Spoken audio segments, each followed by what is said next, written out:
नमस्कार। आज मैं आपको बताऊंगा fuel injection pump in fuel system. Fuel injection pump in fuel system. ईंधन प्रणाली में ईंधन अंतःक्षेपण पंप, जिसको अपने FIP शॉर्ट में बोलते हैं,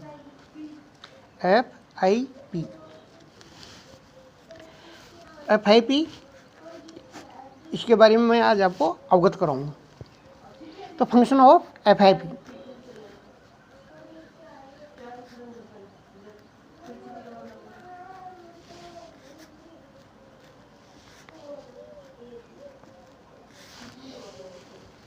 FIP के कार्य।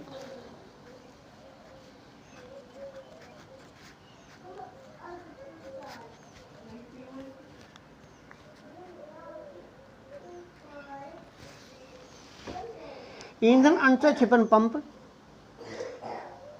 का डिजाइन इस प्रकार किया जाता है कि एक निर्धारित समय पर एक अंतःक्षेपक के माध्यम से दहन चैम्बर में ईंधन की निश्चित मात्रा प्रदाय कर सके, भेज सके।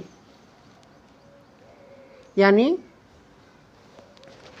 FIP को इस प्रकार डिजाइन किया जाता है कि एक निर्धारित समय पर इंजेक्टर के माध्यम, अंतःक्षेपक इंजेक्टर के माध्यम से दहन चैम्बर में ईंधन की एक निश्चित मात्रा, निश्चित समय और निश्चित मात्रा पिस्टन के ऊपर भेज सके, प्रदाय कर सके। ये FIP का मेन काम है।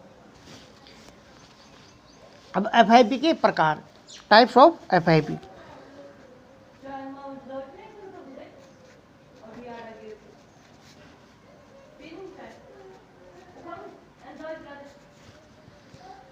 FIP के प्रकार।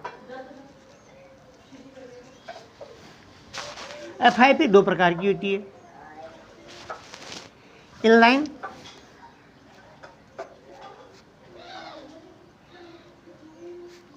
पंप और रोटरी पंप।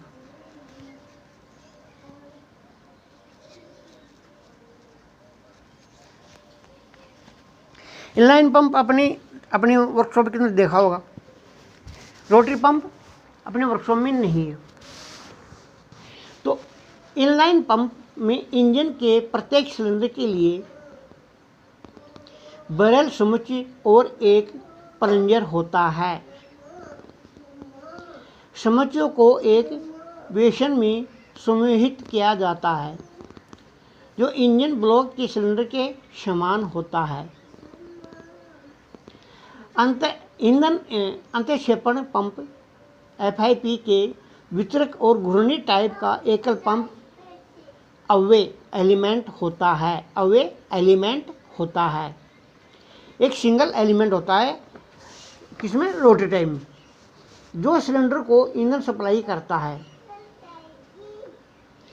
विशिष्ट अंतःक्षेपक को वितरण एक रोटर द्वारा किया जाता है, जिसका अंकलन अंतःग्रम और प्रदाय होता है।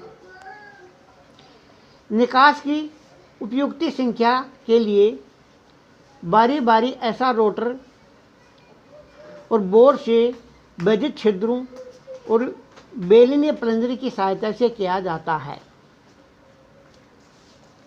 अब आता है FIP का संचालन, वर्किंग ऑफ FIP।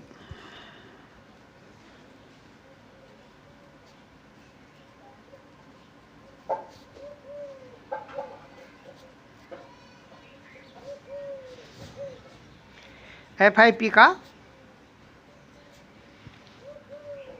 संचालन।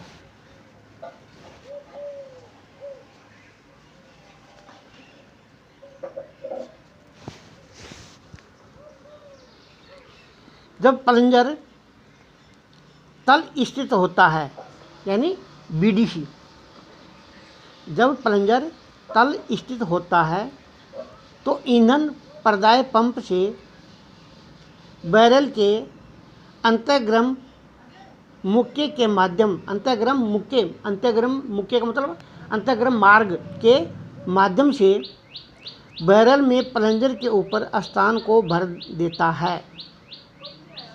बैरल में प्लंजर के ऊपर के स्थान को भर देता है और फालतू ईंधन छलकने वाले मुक्के से बाहर निकल जाता है। प्रारंभिक प्रणाली में बैरल सब पाइप और समस्त प्रणाली ईंधन से भर जाते हैं। जैसे ही प्लंजर कैम प्रचालन के कारण उठता है, रास्ते के माध्यम से ईंधन की कुछ मात्रा बैरल से बाहर निकल धकेली जाती है। जैसे ही प्लंजर मुक्कों को बंद करता है, ईंधन का बहाव रुक जाता है और बैरल में प्लंजर के ऊपर ईंधन फंस जाता है और उस पर दबाव पड़ता है। यह दाब ईंधन प्रदायी वाल्व इसको डिलीवरी वाल्व भी बोलते हैं। ईंधन प्रदायी वाल्व या डिलीवरी वाल्व को ऊपर उठाता है। ईंधन लाइन में ईंधन दाखिल होता है और अंतःक्षेपक के साथ जुड़ी होती है, क्योंकि पाइप पहले से ही ईंधन में भरा रहता है। अतः अतिरिक्त ईंधन को पंप किया जाता है और सारी लाइनों में दाब की वृद्धि करता है। अंतःक्षेपक वाल्व ऊपर उठता है, जिससे दहन चैम्बर में ईंधन का परिकृष्ट कुहास रूप में छिड़का जाता है। कुहास यानी धुंध के रूप में छिड़का जाता है। ऐसा जारी रहता है जब तक कि प्लंजर में कुंडलिन खांचे का निचला सिरा बैरल के मुक्के में प्रवाहित होता है। इससे दाब में पात होता है, यानी दाब में क्षति होती है और प्रदाय वाल्व अपनी स्प्रिंग दाब के अधीन बंद हो जाता है। ईंधन लाइन में प्रमाणित मात के होने पर अंतःक्षेपक वाल्व भी बंद हो जाता है और ईंधन अंतःक्षेपण को काट देता है। प्लंजर स्ट्रोक सदा स्थिर होते हैं, लेकिन बैरल में प्लंजर के घूर्णन द्वारा यह संभव है कि स्ट्रोक में ईंधन वाले या बाद में दिए और छिड़काए गए ईंधन की मात्रा नियंत्रण करें। नियंत्रण रैक, जिसको कंट्रोल रैक बोलते हैं, नियंत्रण रैक के प्रचालन द्वारा प्लंजर का घूर्णन प्राप्त किया जाता है। कंट्रोल लीवर जो होती है उसके अंदर प्लंजर फंसा रहता है। किसके साथ? उसको बोलते हैं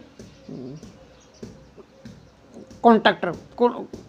तो उसके में दांते होते हैं जो कंट्रोल लीवर है, रैक जिसको बोलते हैं, उसके साथ वो फंसा रहता है और आगे गवर्नर से जुड़ा रहता है।